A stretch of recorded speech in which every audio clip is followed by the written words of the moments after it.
Agora? Bom dia para todos os ouvintes Vamos aí lá, da Rádio Moésio. Assunção. Bom dia para vocês. Bom dia, doutor Daniel com a gente, Moésio. Eu queria perguntar para ele, primeiro, para ele explicar para a gente o que é essa biotecnologia da saúde. Como é que ele explicaria da saúde, principalmente da saúde veterinária, doutor? Explique para a gente aí, então. A saúde, Moésio, um prazer falar com você, viu? A saúde, ela é única. Hoje, o Conselho de Veterinária, o Conselho Federal de Medicina Veterinária, ele trabalha um conceito de saúde única. A saúde, ela está interligada. Então, se você for imaginar hoje a nossa sociedade, nós temos que ter um equilíbrio entre o meio ambiente, o animal e o humano. Esse equilíbrio ele tem que acontecer. Então a saúde hoje, o conceito mais moderno é de uma saúde única. Existe um ciclo de situações que são interligadas. Então, por exemplo, no momento em que um animal ele desaparece da natureza, toda uma cadeia ecológica ela se desfaz e isso pode prejudicar inclusive a nós humanos. Doutor, me diga uma coisa, a gente vê a estrada cortando matas, lá morre muito gambá. O gambá, por exemplo, naquela saúde ali, já seria um bicho em extinção, já passaria a ser extinção, ou ele produz ainda mais do que morre, doutor? Olha, a gente tem que ver se ele está na lista de extinção. Eu confesso para você que essa informação, diretamente sobre o gambá, eu não sei te informar. Mas, certamente, o desmatamento, Moisés, ele traz um desequilíbrio muito importante para a fauna. Um desequilíbrio que pode não ter retorno, porque veja, tanto o gambá ele é presa como ele é um predador. E muitas vezes a cadeia de doenças passa pela presença dele, a cadeia de proliferação passa pela presença de um animal que desaparece, e aí a gente tem às vezes as mudanças de comportamento do meio ambiente que trazem até a formação de novos agentes, que trazem doenças, né, para a população em seguida. Doutor, o mercado pet, ele deu um pique muito grande. As casas de produtos veterinários deram uma subida, remédio, medicação, coleira, adornos. Realmente, a gente tem a gaiola diferente, a maneira de se transportar diferente. Isso é um sentimento novo ou um sentimento já de mais de 20 anos, doutor? Moés, isso é um sentimento correto, vamos dizer assim, em alguns aspectos. Por que é que eu posso dizer isso para você? O mercado pet ele cresceu muito, primeiro pelo tipo de família que nós estamos vivendo. Hoje nós temos uma família multiespécie, em que os animais de companhia, eles passaram a ser membros da família. Mas a família ela tem que entender que ter um membro da família não humano requer a aceitação de comportamentos que impactam diretamente no bem-estar desses animais.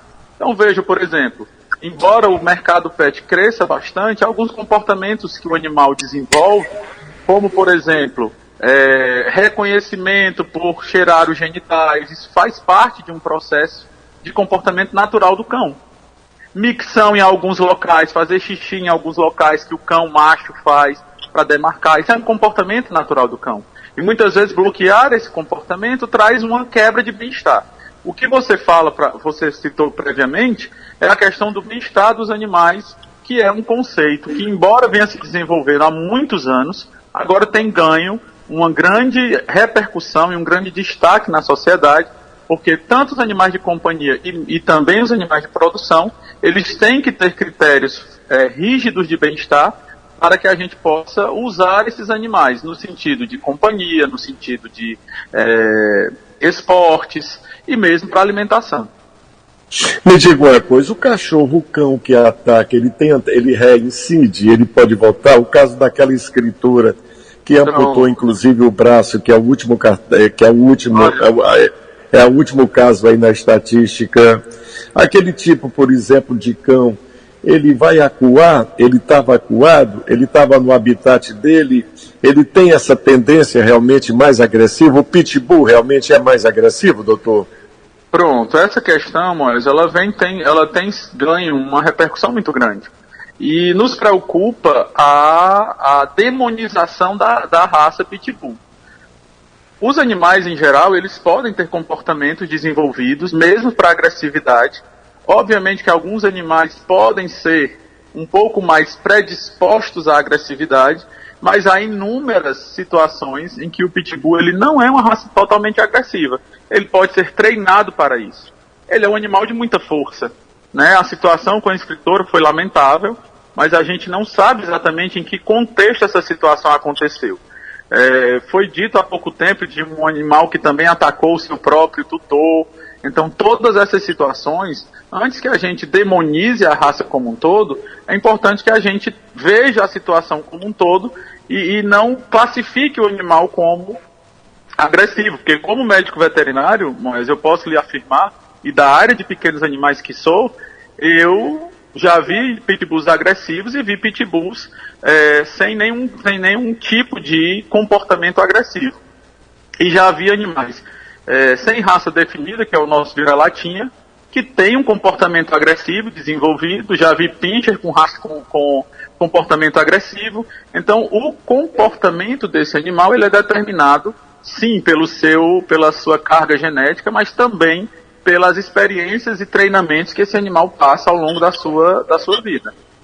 Há 2 ou 3 meses, doutor, eu estava numa casa no sertão e de repente tem uma criança na casa e tem lá, por exemplo, o canil. Sim. E a criança brincando e tal. E são 2 feras horrorosas, horríveis, os cães, né? No sentido de valentia, da tradição. Eles não têm história ainda, mas são tremendamente periculosos nesse aspecto, por exemplo, de comportamento, de violência. E essa criança, inadvertidamente, foi lá e abriu a porta. E vinha comandando, como se fosse num circo, os 2 ao lado dele. Não fizeram nada. Todo mundo fechou os olhos para a tragédia. Todo mundo correu com medo da tragédia. O pai da criança, não. O pai correu para poder ajudar a criança. E essa criança domou esses 2 animais num tom, e esses animais voltaram, inclusive, para a casinha. Isso é normal? É um entendimento diferente ou é um milagre que aconteceu, doutor? Não é milagre não, mas a gente tem que entender que os animais, eles são seres dotados de consciência. Hoje, a senciência animal ela já é reconhecida cientificamente há muitos anos e legalmente. Né? Então, há uma proposta agora no novo Código Civil para incluir os animais como seres sencientes e de direito, né? E isso é uma proposta que vai ser avaliada ainda para entrar ou não no nosso novo Código Civil.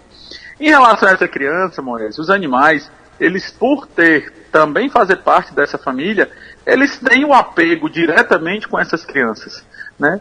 Dificilmente a gente vê animais que são agressivos diretamente com crianças.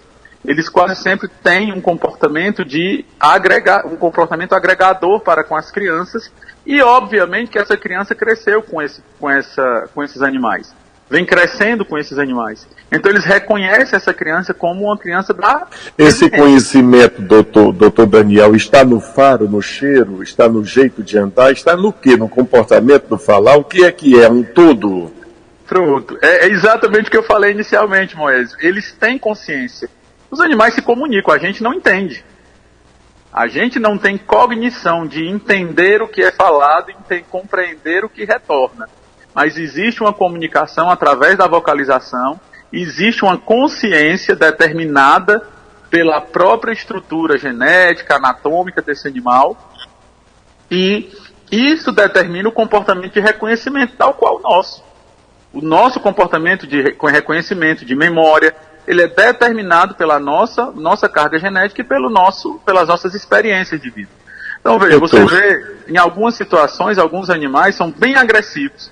E quando você vai ver, ele é um animal que é atiçado pelo dono, é açoitado pelo dono, é deixado, às vezes, sem comer, para poder ficar mais agressivo. Né? Eu já participei de várias situações de perícia, de maus tratos, e que os animais estavam numa situação semelhante a essa, eram extremamente agressivos. Quando recebiam água e comida, voltavam ao seu estado natural aí de comportamento dócil. Deixa eu lhe fazer uma pergunta. Uma determinada pessoa era solteira, casou 3 anos e não engravidava. E nos 3 anos, essa pessoa resolveu criar 2 cachorrinhos ou 2 cachorrinhas. Controlada a parte sexual desses animais e tudo. E depois de 3 anos, num apartamento pequeno, num ambiente pequeno, de repente nasce um bebê, vem um bebê. E agora, doutor, pode misturar isso? Deve ser misturado, até em termos de saúde, não deve ser misturado? Como é que, por exemplo, no caso desse, a família pode agir, doutor Daniel? essa família tem que tomar os cuidados gerais de higienização do ambiente. Essa família tem que manter o animal saudável, um animal livre de vermes, com desverminação, um animal com vacinas atualizadas, um animal que é levado ao atendimento médico veterinário com frequência, para que haja um check-up geral da saúde desse animal. E em animal saudável não há qualquer situação que ela possa arriscar o filho dela com isso. Né? Há anos e décadas, ou centenas de anos, que nós convivemos com animais, e hoje a tecnologia e a medicina veterinária ela já avançou a um nível de prevenção de doenças que as pessoas não precisam ter medo de conviver com animais. Né? Mesmo as crianças, obviamente, que todos os cuidados de higienização que deveria haver com a criança e com nós também. Então a zoonose ela é uma doença que pode ser transmitida do animal para o humano ou do humano para o animal. E essa situação ela acontece muitas vezes porque há animais que são doentes e são mantidos sem tratamento, sem isolamento, sem os cuidados adequados. Mas só o fato de ter o animal dentro da residência, não há risco para essa criança. Mas tem que haver uma separação, inclusive, de roupa, de tudo, de pano, de ambiente, tudinho, não? Não? Pronto, aí aqui está. Essa é a situação que nós tocamos no início da nossa conversa, Moisés. A população tem que entender que o filho não humano, que eles consideram como filho, não é o filho humano. Então, os organismos são diferentes, as possibilidades de doenças são diferentes, mas podem ser transmitidas. Então, realmente, alguns contatos mais próximos, eles devem ser evitados, até que a imunidade dessa criança, ela se desenvolva.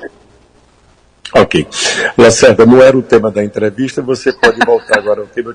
Eu tinha exatamente curiosidade nesse sentido. Não, fique à vontade, estamos aqui à disposição para conversar à vontade, Moisés. Ok, Lacerda, volta então ao tema então, da entrevista, Lacerda. Não, mas está tudo dentro, Moisés. Inclusive, eu gostaria de aproveitar a presença do doutor Daniel Viana, porque ele falou alguns pontos assim interessantes. Por exemplo, o reconhecimento que o senhor falou da consciência animal, se implicará em quê? Que o senhor disse que já está sendo discutido, doutor Daniel.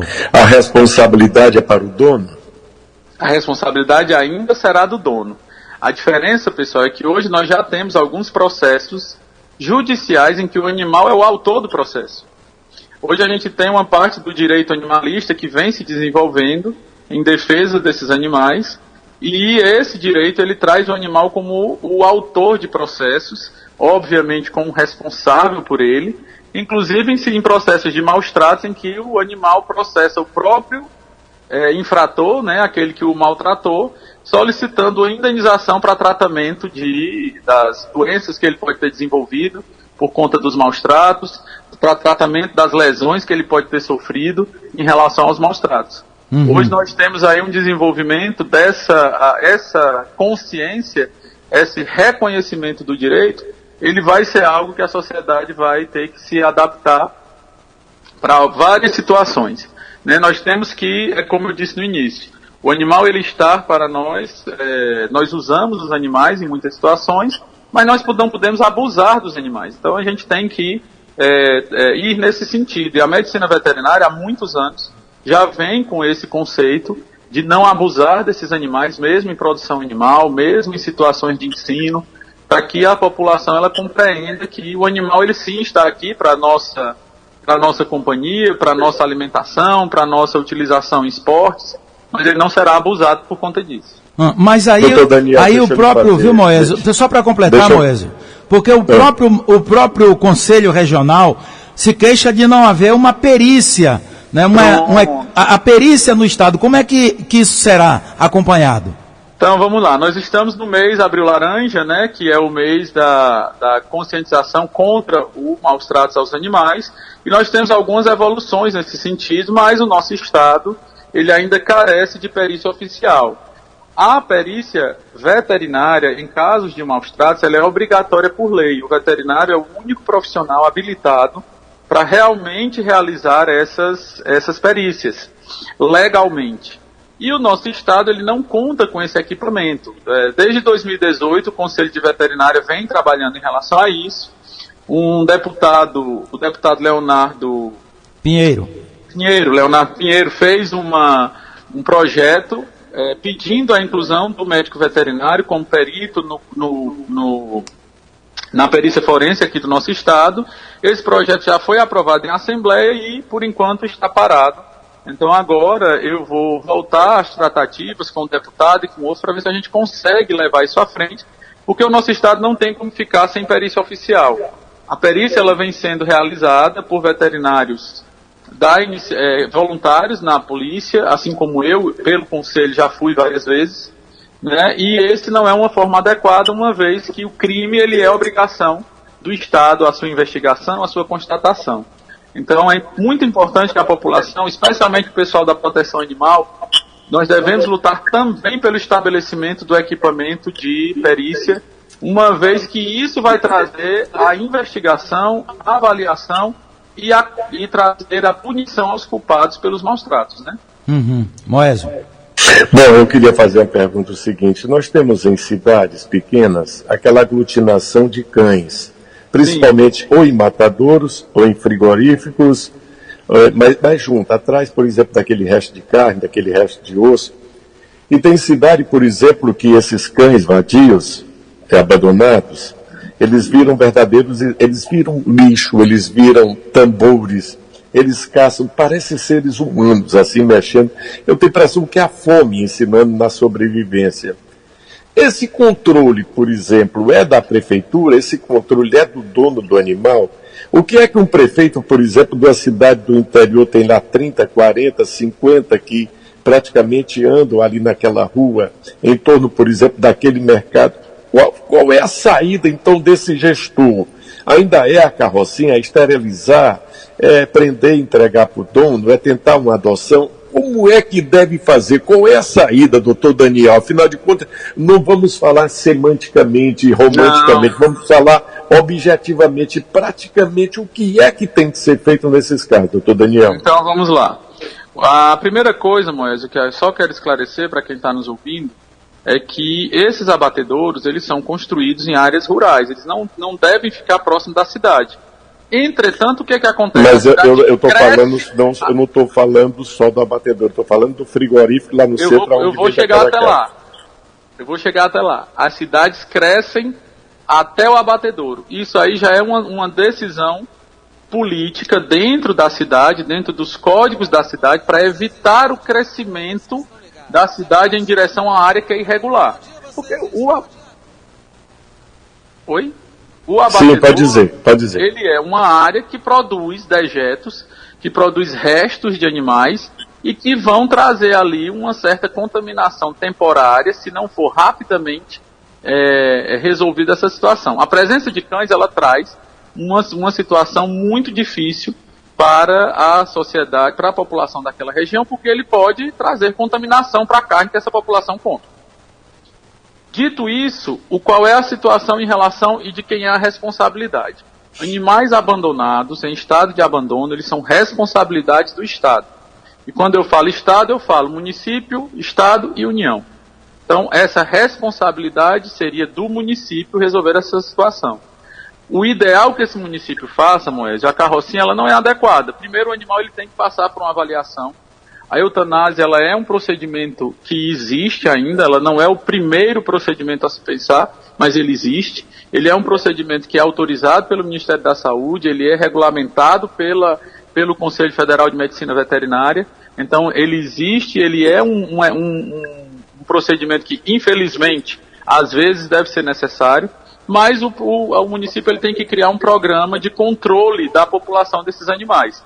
Ele pode fazer programas de adoção, ele tem que iniciar um processo de castração desses animais para que se bloqueie a progressão desse processo. Ele deve identificar os animais e os seus tutores para que, em caso de qualquer situação que esse animal que é livre na rua, sem responsabilidade, o tutor achando que não tem responsabilidade sobre ele seja chamado à responsabilidade. Ele deve fazer campanha de vacinação, ele deve procurar distribuição de coleiras, encolerar os animais para evitar a proliferação de doenças como a leishmaniose. Então não é uma ação única, Moésio, são várias ações. São várias ações que o município tem que se realizar. O grande problema é que esses municípios, muitas vezes, não têm um médico veterinário que oriente. Muitos municípios não têm médicos veterinários na sua equipe de funcionários, de concursados da prefeitura. Tem, mas quando tem o salário não dá, vira bico, sabe, doutor Daniel? Pronto. Essa é uma outra preocupação, sabe, Noés, que a gente tem tido. E nós vamos até tanto a associação de prefeitos, quanto a cada prefeito, a cada momento que o Conselho de Veterinária vai, exatamente para intervir nisso. Porque os salários, eles são imorais. Eles são verdade, imorais. a sobrevivência do profissional. E a gente tem que considerar que o profissional, ele vai englobar inúmeras atividades que formam, gente. As pessoas não precisam compreender uma coisa muito importante. O médico veterinário, ele trabalha no início da proliferação da doença. O médico veterinário, ele trabalha na prevenção geral da doença. Porque a gente trabalha com a prevenção da doença que vem do animal e do alimento de origem animal. Então as pessoas muitas vezes esquecem, por exemplo, que nos supermercados nós temos médicos veterinários trabalhando. Me diga uma coisa, doutor Daniel, antigamente o noticiário de rádio dizia fulano de tal foi mordido por um cachorro doido. Ainda tem um cachorro doido? Ainda pode ter um cachorro doido no meio da rua, doutor?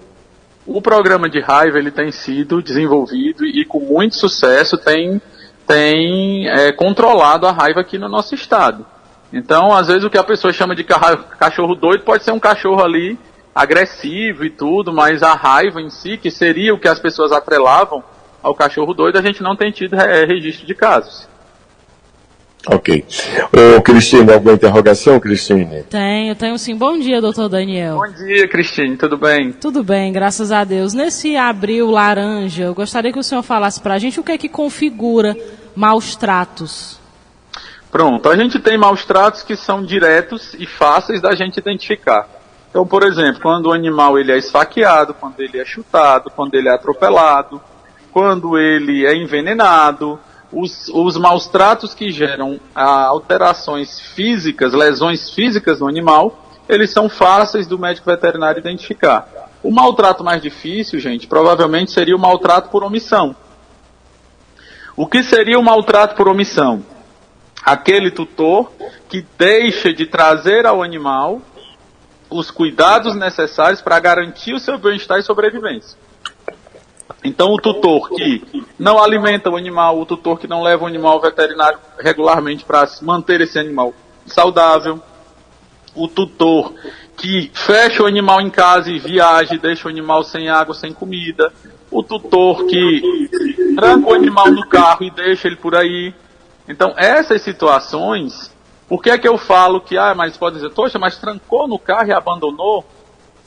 A omissão, ela requer uma investigação da intenção de causar aquilo ou não, que é uma atribuição da polícia.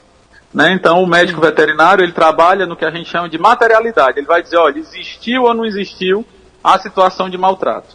E aí o crime, ele será apresentado pela polícia. Mas a omissão, ela é o mais difícil para nós.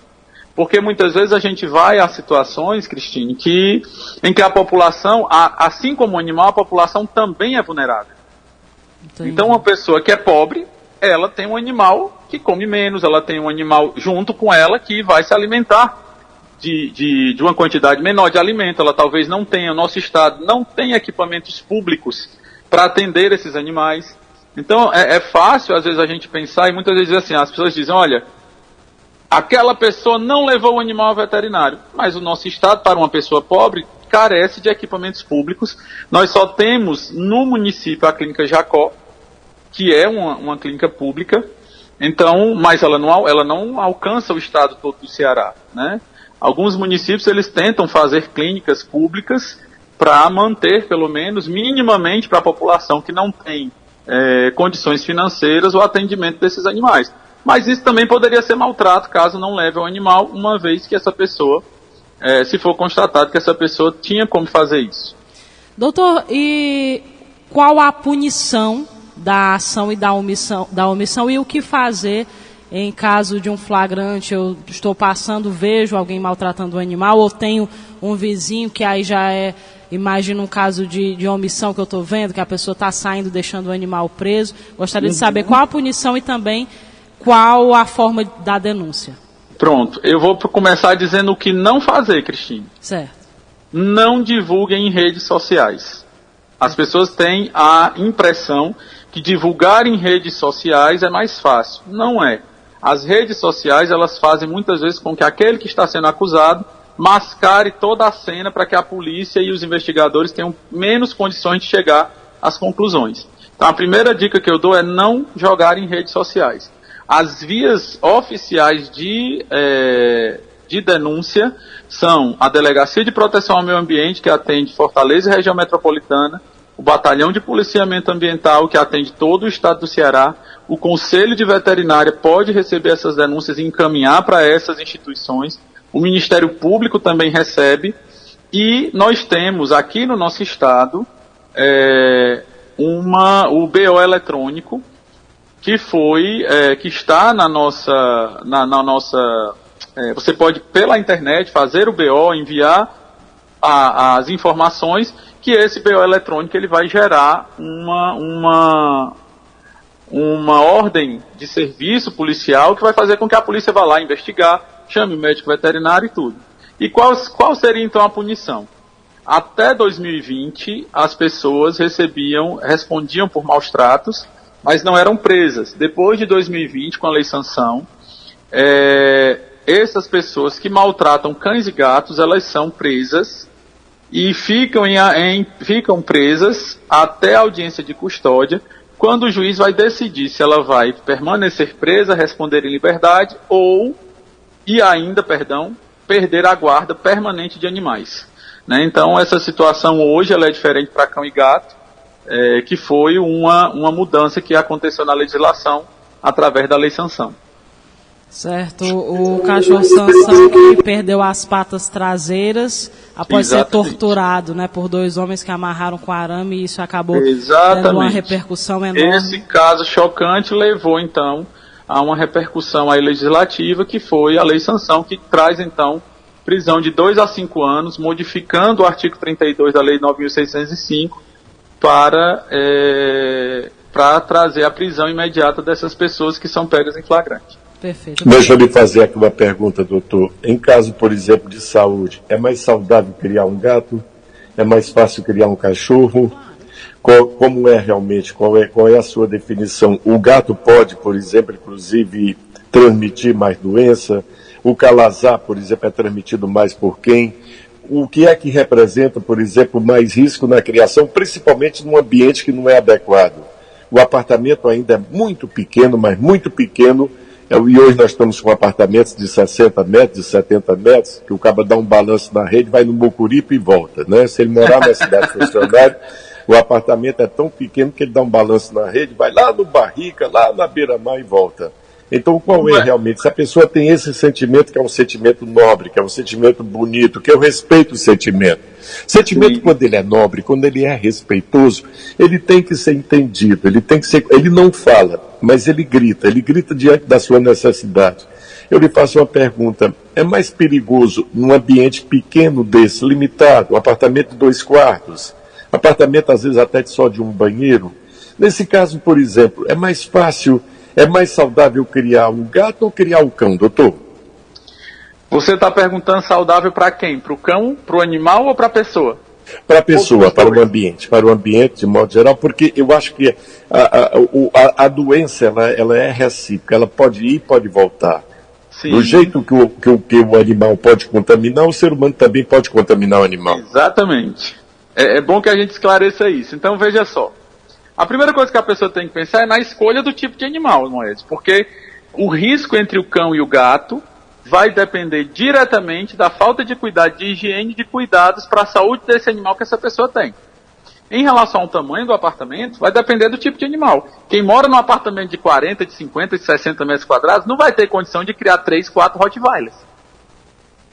Então a pessoa tem que ter um pouco de parcimônia. O gato, ele é muitas vezes incriminado aí na população, por pessoas que não sabem o que falam, sobre a toxoplasmose, dizendo que grávida não pode entrar em contato com gato. Isso é uma falácia, isso não é verdade. O animal, ele é saudável, ele não traz risco diretamente para essa gestante. Mas, doutor Daniel, tem um tipo de animal que, se eu pisar na fezes dele, eu tiver com algum ferimento, ou se eu tiver sensível, eu tenho um problema que pode ser, por exemplo, reproduzido na minha vista, doutor? Qualquer um.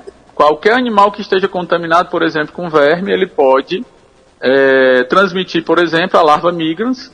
Se um cão, você pisa nas fezes de um cão fresca e você tem com alguma lesão, a larva, ela pode penetrar na pele e formar a larva migrans. As infecções bacterianas das fezes, elas podem gerar infecções na pele das pessoas também. Né? Então, mas isso requer um cuidado que é um cuidado de higiene, Moisés. Eu já vi, por exemplo, criações exóticas. Outro dia eu vi uma reportagem de um ser humano que cria uma cobra. Esse tipo de sentimento é diferente? É quando a pessoa é diferente? Porque nem pode, diante da lei não pode. Não mas pode, é isso que eu ia dizer. Tem cara que cria um caçote, que cria uma gia, né? Eu já vi, por exemplo, cacimbão. Você conhece ainda cacimbão, né? Sim, conhece? Claro. Não sou novinho não, eu conheço cacimbão, viu?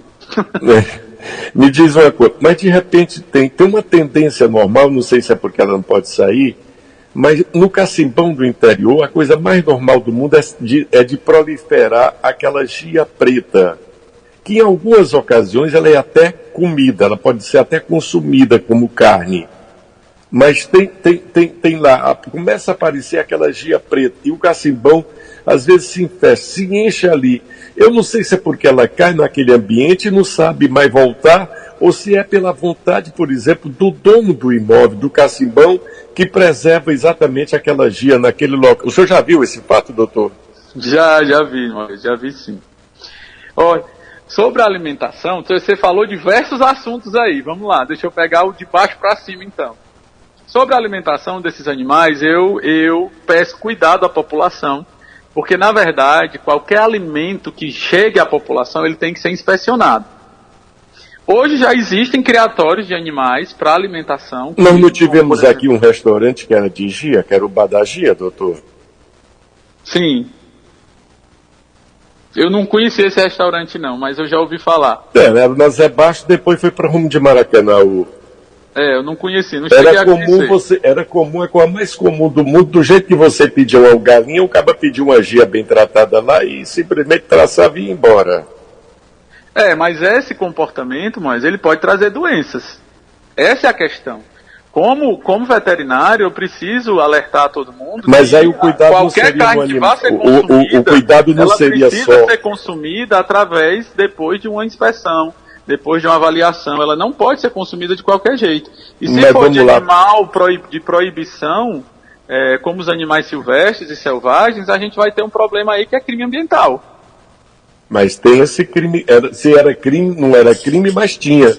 A gente tinha um restaurante em Fortaleza que se rotulava, fazia inclusive propaganda como mas a população tem que evoluir, né, em algumas situações. As pessoas vão evoluir, especialmente em relação à possibilidade, depois dessa pandemia, da gente ter muito mais cuidado com o que a gente come. Doutor, vamos lá para a criação exótica. Gente que cria, por exemplo, no telhado da casa uma cobra. O que é isso aí? É um sentimento diferente? Se afetuou ali? O que se apaixonou? Como é que é isso aí? Isso não é exótico demais, não, doutor? A questão é que, primeiro, tem que ver se é legal. Existem alguns animais em que há possibilidade de você ter esses animais, mas a maior parte desses animais, ter esses animais é crime. Então é a primeira coisa que eu queria pontuar para vocês. Em relação ao sentimento, Moisés, o animal exótico, o animal selvagem, silvestre, ele traz muito mais encantamento, às vezes até pela seu comportamento, que é um comportamento que não é conhecido pela maior parte da população, né? É algo que traz uma beleza, às vezes, superior pela sua própria apresentação, e isso pode ter um encantamento maior. Mas o apego a esses animais, ele é semelhante ao apego de um animal doméstico. Vamos lá para o nome, eu não sei, da ave, é Scalopsita, como é o nome da árvore aí? Calopsita. Calopsita. Eu ontem entrava num determinado ambiente, num determinado restaurante, e um cidadão ia saindo com uma no ombro, domesticada, totalmente domesticada. Eu acho que ela é permitida porque ela é reproduzida em cativeiro, não é ou não? Sim, a criação de Calopsita ela é autorizada, sim.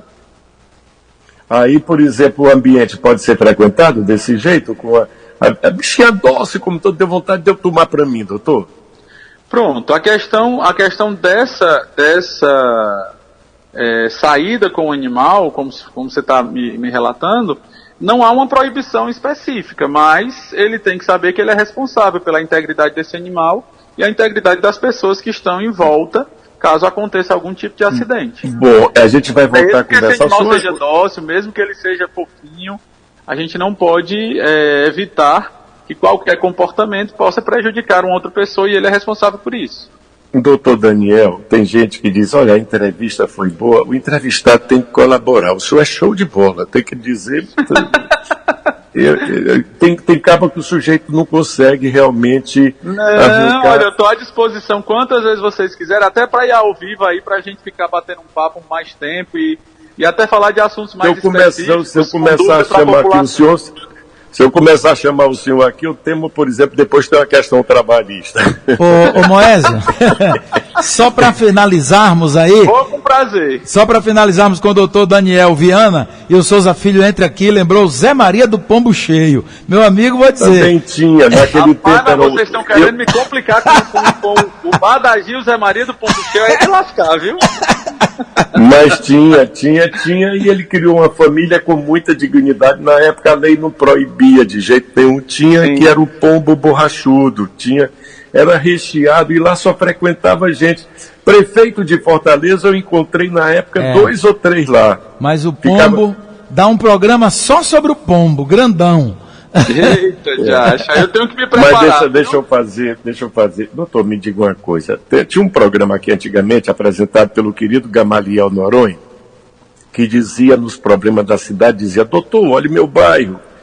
Eu vou lhe fazer uma pergunta. Um cidadão tem lá uma criaçãozinha, um chiqueirinho de ovelha. E o cachorro do vizinho mata a primeira, mata a segunda. E eu assisti uma cena uma vez de um que matou mais de 5. Ele só faz sangrar e deixar. Ele não come, ele não devora o animal, ele só sangra, ele pega realmente na veia aquela ovelha ou aquele carneiro e deixa, de preferência, a fêmea. É impressionante como ele abate a fêmea. Como, por exemplo, o cidadão que criou a ovelhinha dele, às vezes até para criar uma roupa melhor para a família, para o filho e tal, às vezes até para fazer um banquete para um filho que estuda fora, um bocado de coisa, e sabe que o perigo mora ao lado. Tem até um filme no teu negócio que o perigo mora ao lado, né? Então lhe faço a pergunta, o que fazer? Como proceder? Denuncia, abate, como é que faz? Eu vi o cara totalmente possuído, totalmente animalesco, estava por conta, estava possesso, foi fogo para poder eu conseguir acalmá-lo e tal. Pedir compreensão, pedir razão. Ele estava com 2 espingardas já cheias, já no ponto, por exemplo, de detonar aquela cena ali. Eu lhe faço uma pergunta, doutor. Isso é algo que ele não deve fazer, porque aí ele será também responsável por um crime, né? Então vamos lá. A questão dessa questão, então é uma questão de responsabilidade. Ele vai perder as ovelhinhas dele ali mansamente, aguentar e ficar caladinho, doutor? Não. Primeiro, ele tem que reforçar para não ter a entrada dos animais. Segundo, ele tem que chamar o dono desse animal à responsabilidade. Ele tanto deve fazer um boletim de ocorrência, porque existe um artigo no Código Penal em que essa destruição de propriedade ela pode ser enquadrada. Então, ele tem que procurar então a polícia, fazer um boletim de ocorrência e entrar com um processo judicial para que ele tenha então o ressarcimento dos animais que ele vem perdendo. Ok, e quando o dono faça justiça com as próprias mãos não, porque aí você faz um crime para pegar outro, para cobrir outro. Vamos lá, eu me interessei pela matéria e ele foi ao dono várias vezes. O dono disse, nem eu dou jeito, nem eu posso dar jeito. Proteja seus animais, nem eu posso dar jeito. E aí, doutor? Ele não pode dar jeito porque ele não entrou com nenhuma ação policial e nenhuma ação jurídica. Nós vamos voltar. Se ele entrar, ele dá jeito. Porque o que acontece, Moés? Veja, é a mesma situação. Tire agora o ovino, tire a ovelhinha e coloque uma criança. Se esses animais saíssem na rua e tivessem, porventura, atacado uma criança, ele seria responsabilizado e ele não iria com essa história de nem eu dou jeito. Nós vamos voltar a esse assunto. Ela é responsável pelo animal que ela deixa sair à rua sem acompanhamento, que ela deixe executar atividades, em quaisquer atividade que o animal executar na rua, o seu responsável responde por isso. Ok. Doutor, vamos voltar outra vez aqui, se Deus quiser. Vamos, né? Agradeço. Fico à vontade para conversar com vocês quantas vezes precisarem, viu? Doutor Daniel, o Lacerda, esse Daniel é show de bola. Vamos trazer aqui sempre para o nosso programa, ele esclarece tudo, né? Ainda tem muita pergunta. Esse mundo animal é um mundo deslumbrante, é um mundo cativante. Ele está cada vez, né? Mas eu queria lhe fazer uma última pergunta agora para terminar. Tem 2 elevadores hoje no shopping grande de uma cidade aqui chamada Fortaleza. Na semana atrasada eu tive lá, eu fui comer lá no restaurante e tinha o seguinte: o seu amiguinho sobe aqui. E no outro elevador diz: o seu amigão não sobe aqui. Traduza para mim, o cachorro pequeno pode subir no colo naquele e o grande não? O grande pode subir no outro? Defina então. É muito sutil. O senhor já viu essa placa nesse shopping? Não é sutil. Eu vou lhe falar agora uma coisa, Moés, que já fizeram até um recorte de uma entrevista que eu dei, que polemizou um pouco, mas eu não tenho muito medo de polêmica. E eu vou lhe dizer, se o meu cachorro não vai em shopping, e eu vou lhe dar motivos pelos quais não levar o animal no shopping. Primeiro, o animal ele é submetido a sons e luzes que ele não está acostumado. Então isso vai Você pode pensar que está fazendo um divertimento para ele, pode estar causando para ele um estresse. Exatamente. Segundo, o piso é totalmente inadequado. Isso pode dar muitas vezes deslizamento e a frequência desse passeio naquele piso liso pode dar problemas de articulação, problemas de coluna no animal. Terceiro, ele pode ser atacado por outro animal maior do que ele, você não vai ter muito controle, porque embora haja uma permissão no shopping, os shoppings não têm equipe médico-veterinária para auxiliar ou acudir esses animais se houver uma situação dessa. Nenhum shopping tem um médico veterinário com uma equipe ou com uma área de ambulatório para que a pessoa que tem o seu animal em situação de risco leve esse animal para um atendimento imediato. Liberam, mas não fazem então a estrutura para isso. Quarto, você não sabe que tipo de animais entram em contato com aquela área e você submete o seu animal muitas vezes a doenças que você não espera. E eu só lhe dei motivos para os animais. Vamos para os humanos agora. Animais que a gente não sabe o cuidado que o tutor tem em áreas em que os humanos acabam frequentando podem transmitir doenças para os humanos. Podem atacar as pessoas. Você vê que as pessoas não têm educação. E mesmo na área em que o animal é permitido, a gente vê urina e fezes no chão. Nem a pessoa se responsabiliza por isso e nem o shopping tem uma equipe que fica, pelo menos, à espera, porque você não vê crianças fazendo, defecando e urinando no chão. Mas o cão ele faz isso. E se o seu tutor não se responsabiliza pela limpeza, o shopping teria que ter uma equipe de prontidão para isso. Porque essa urina e essas fezes trazem contaminação para o próximo animal que vier e para nós. Ok. Então, eu estou contra animal em shopping. A gente volta então na próxima semana, doutor Daniel. Já fica marcado então lá para quarta e para quinta-feira da próxima semana, doutor? Eita, homem, você já me quer aí toda a vida, venho com todo prazer, viu? Eu vou mandar fazer aquela vinhetinha cantada para o senhor aqui, tá bom? Obrigado, Nosso abraço. Um prazer falar doutor. com vocês, tá? Um prazer aí a todos que estão nos ouvindo. E tanto eu quanto o Conselho de Veterinário estamos à disposição aí de vocês e da sociedade, tá certo? Forte abraço, doutor Daniel. Obrigado.